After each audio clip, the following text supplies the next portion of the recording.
been 2 years. It's been 2 years since we last spoke. So we have a lot to catch up on. There have been some major changes, some big life updates, a lot of loud screeching birds that you're just gonna have to ignore throughout this video. But I wanted to share, one, to just catch you up on some of the biggest things that have happened to me over the past 2 years. And two, just to share what God has taught me through it. And I have been procrastinating making this video for about 6 months now. I don't even know if I'd call it procrastinating. I just didn't feel at peace enough to like share this in a way that I didn't feel at peace enough to share this and be vulnerable and be ready for anything someone else might say in response. Like, I think that, I don't know, I think part of guarding your heart sometimes is like knowing when to share and when to be vulnerable, and knowing that you're at a place where another person's, like a stranger's perception of you or their feedback to what you have to say and what's, you know, going on in your life doesn't have the power to hurt you. And so I'm very grateful that I'm now at a place where I feel comfortable and confident in what God has been doing, that there's nothing that another person could say that would throw me off. But let me actually tell you what happens before I just talk about all the hard stuff. So it'll probably be somewhere in the title of this video, but last time we left off, I was a struggling med student, and now I am not. I am essentially a med school dropout. Woo! But yeah, I think I want to talk about that journey and what God has been teaching me about failure. So if you're not new to this channel, you probably know that God told me to go to med school.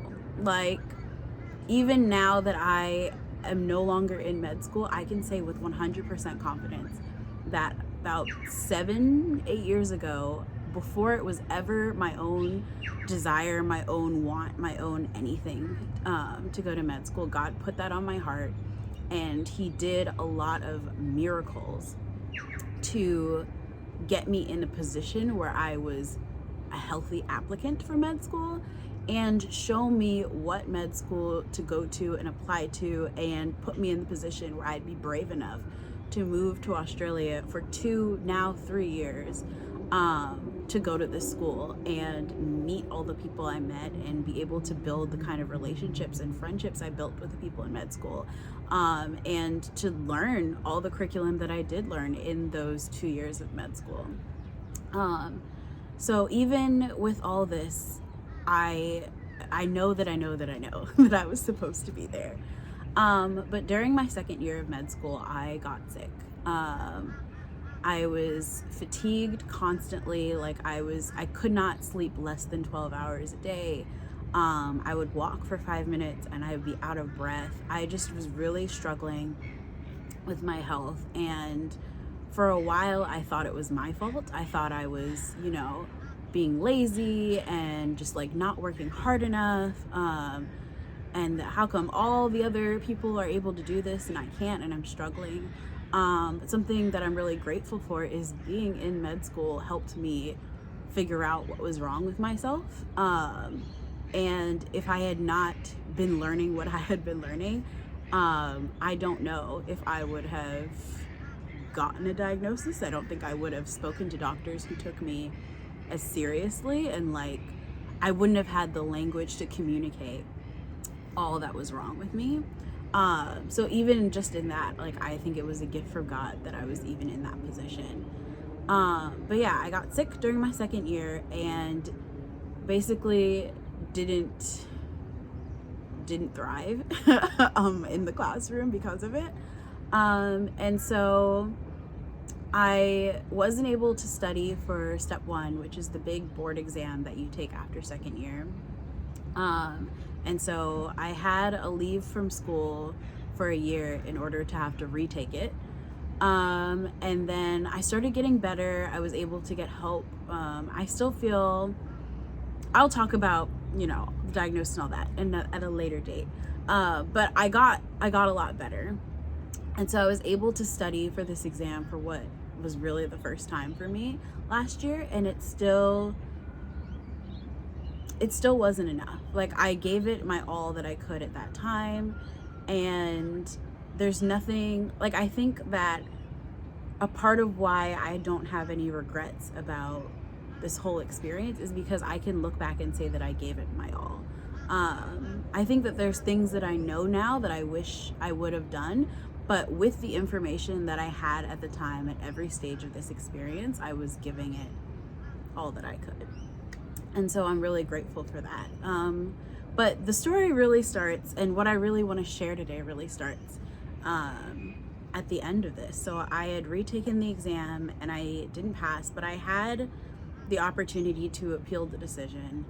And because I was sick, I had multiple doctor's notes. I had, notes from a therapist. I had records. It wouldn't have been hard to appeal the decision. And I actually did put in a letter to appeal and get the opportunity to retake step 1 and, hopefully pass that time. But in the process of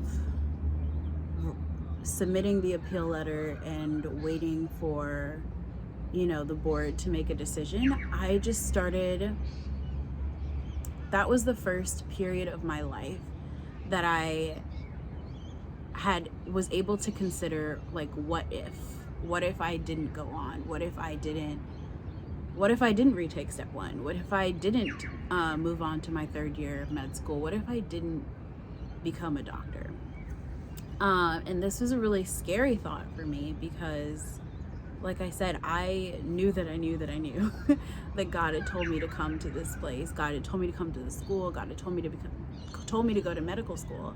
And I think when God tells you to go to school for something, you assume that means you also need to graduate from said school. But when I had the first just like thought of what if I didn't go back, I expected to feel this wave of sadness, or loss, or, even just feeling of, I don't know, just, I guess, mourning. But I didn't. Like, when I thought about the idea of not continuing, I just felt these waves of relief. Like, I'm not a crier, but I was crying and realizing that it was tears of joy.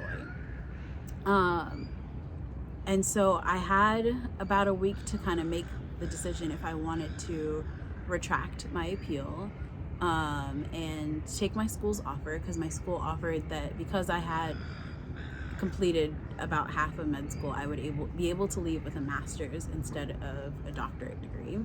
Or I could go on with the appeal, take the test again, and, move forward and, go after becoming a doctor.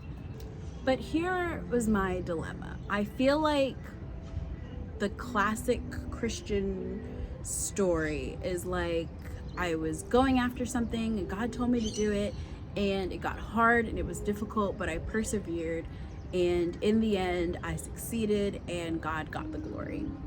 And I didn't know if the only way for me to be obedient in this situation was to just refer to what God had said 7-8 years ago when he told me to go to med school, and just keep pursuing it because of that, or if obedience, if I could still be obedient in following this peace that I was experiencing about leaving. And I was struggling with just the concept of failure, and if failure is always a result of us as humans sinning, falling short, being flesh, just not living up to what God wants us to do, or if failure like can be a part of God's plan for your life. Like, am I failing because I am like the Israelites and I'm wandering through the desert now for 40 years and this is just another lap around the sand, because I am an imperfect person and I'm now reflecting on everything that I have ever, done wrong throughout this whole process. And so this is just another lap around, but like at the end, I'm gonna get to the promised land, and the promised land has to look like the world's definition of success, of checking this box, of completing this thing that I had set off to from the beginning. Or could God have been in it the whole time? Could have been obedient and persistent, and diligent in working as I thought I was, throughout this whole process of studying and giving it my all. And just like, because we live in a world and we are humans, that like failure is just a part of life, and God doesn't just use our human failures, but also like has failure be a part of his intended story. And I didn't know. Like, I think when I was having this dilemma, every story I could think about in the Bible where people failed, I was just thinking of people who did something wrong and ran away from God, and so like they experienced difficult times, they experienced, I'm just gonna have to keep saying failure, because they didn't do what God asked, versus I just felt like I had been doing what God asked this whole time, and I didn't have any regrets about anything I had done thus far. So I was struggling to like reconcile the two. Like, how could I have been obedient and failed at the same time? Is that blasphemy? Like, what's the deal? Am I missing something? And so I was really praying. I had about a week to decide if I was going to continue with the appeal after I submitted the letter. And I was really just asking, like, God, could you point me to any story where people failed and it was a part of your plan? And so it was more of a theological, moral dilemma on if I could leave and still be in God's will. And so the first story he pointed me to, and the story that I think that I reflect on the most when I think about this whole journey for myself, was with Abraham and his son Isaac, and how at the beginning, God had told Isaac, like, God had told Abraham, at the bottom of this hill, I need you to take your son to the top of the hill, and I need you to sacrifice him. And Abraham, in obedience, climbed up that hill, gathered all the stuff, was ready to sacrifice his son. But at the last minute, God gave him a ram instead, and said to sacrifice the ram instead of his son. And I just imagine being in Abraham's shoes and knowing that he knew that at the beginning of this journey, God had gave him an instruction. And now that he was at the mountaintop, at the place where it was time to sacrifice his son, he was hearing a different instruction that contradicts the one that he had gotten at the bottom of the mountain.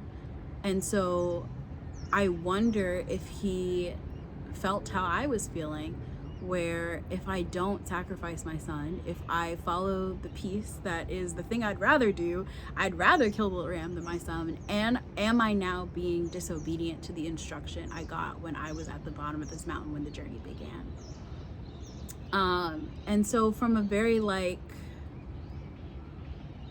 I don't know, in a broad strokes way, Abraham failed to follow the instruction at the bottom of the mountain to kill his son, but he was still in God's will, still being obedient throughout the process, because God hadn't changed his mind. But the purpose of telling him to kill his son at the bottom of the mountain wasn't actually for his son to die, but was for Abraham's obedience to be shown through the experience, and was ultimately for God to give a reflection, was ultimately for God to reflect to us his love for us and his willingness to sacrifice his son for us.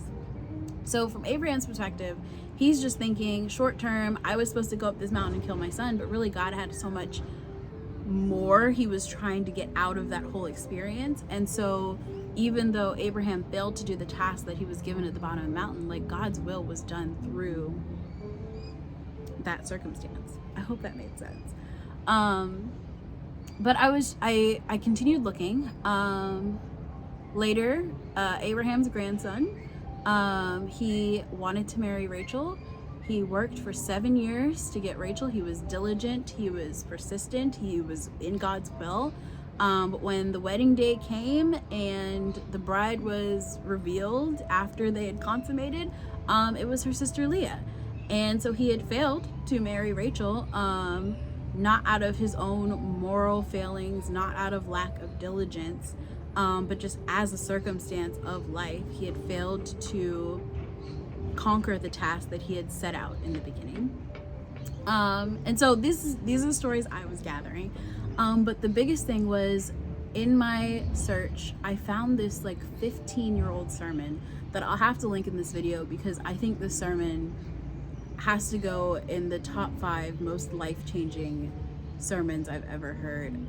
But he was talking about the difference between failure in the Christian life and failure in the life of a Christian, which is, I think, the point that I've been trying to get out, that I was trying to get at, and trying to separate. And he was saying one of these is this like moral failing, where you've fallen short, you've sinned, you've given into temptation, you acted in your flesh, and then you failed to do what God had called you to do because you did something wrong. Versus the other is just like the experience of failure because we live in the world. So losing your job, not being able to conceive a child, tripping and falling in public, not making, not getting into X school, not achieving X award in a sport, just like things that are just like a part of life and are not a reflection of your morality, but are just like a consequence of existing. And so what is the difference between failure in your Christian walk versus failure just in your life and experiencing that while identifying as a believer? And so the big conclusion that I was able to come to in this week that I was making the decision that gave me the peace to walk away was that failure is sometimes just a part of God's plan, which is really scary, but also really comforting, in that if failure can be a part of God's will for our lives, if there's a bigger picture, if we zoom out and are able to see things from his point of view, from the eagle perspective on our lives, and are not just looking at things just from down here, just from our human lens. When we experience failure, when things don't go the way that we had expected when we set out, and we were obedient to God throughout the process, we don't have to be sad about it. Like, we don't have to feel discouraged when things don't go the way that we expected. We don't have to be discouraged by failure, if we know that we were doing God's will. Like, if God has the say at the end of the day, if we were doing our best, if we were being diligent and prayerful and all the things. I feel like I say the same words a bunch of times, but honestly, if we were just doing what God called us to do and it doesn't work out the way that we thought it was supposed to, then amen. Like, God still gets the glory in that, and that's such a relief, and so once I had that peace that okay, this didn't go the way that I thought it would go, but also I have peace that I've come and done all that I'm supposed to do, And if I had done everything I was supposed to, and this is how it was working out, and now that I'm at this point, I have peace about taking a new instruction, about taking the ram instead of the sun.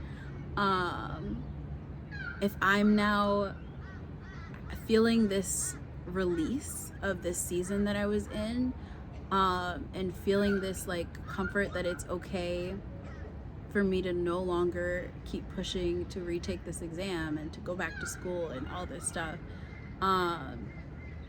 If I'm feeling now, I was just feeling the grace that was on me to have all those miracles happen and to just make it as far as I was no longer there, but I was now feeling grace to move forward in a different way, that it was okay for me to lean into that, and that I am no longer obligated by my expectation of how life was supposed to go. And so I'm now at the end of that. Today is my graduation. I'm getting a master's in medical science. And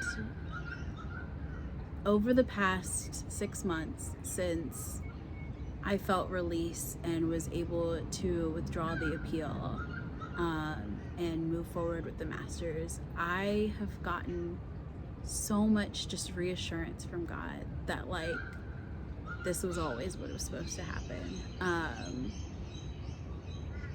And I think that that's really cool.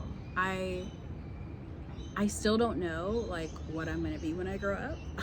I don't fully know what God's plans are for me. But I think that there's a lot of reassurance in knowing your steps are ordered, even when they're not ordered the way that you thought they would be. I think it's really cool that when you are living in submission to God, when you are being obedient to God, even when things don't go as expected, even when you fail, you can still have peace and joy in knowing that this was still all part of God's will. And I think that that's what I wish I could go back and tell myself, but also what I would want to comfort someone else in if they're experiencing failure just as part of life, and not necessarily because of anything they did wrong, and not as a result of poor character or lack of morality. Like, I would just encourage them that like even though this didn't go the way that you expect, and you probably are still going to mourn the life that you expected to live, and you're going to still mourn the future you would start imagining for yourself, just know that there is confidence and peace that goes beyond understanding when you are still walking out God's will for your life, even when you don't know what's going on. Even when you're getting a degree and going to celebrate, you're getting a degree and you're going to celebrate, and you have no idea what's coming next, and it doesn't look at all like what you thought it would. There's still joy, and you're not alone in that. But I think that about wraps my video. I'm gonna go do my makeup and get my hair right for the big day. And yeah, I hope to see you again soon. I promise it will not be 2 years before I post again. But yeah, I'm excited for just whatever the future has to hold. I trust what God is doing, no matter how crazy it seems, and I'm just really thankful. I think that's the biggest takeaway from this. I'm really thankful for what God is doing right now, and I'm just happy. So yeah, I will see you again soon. Bye.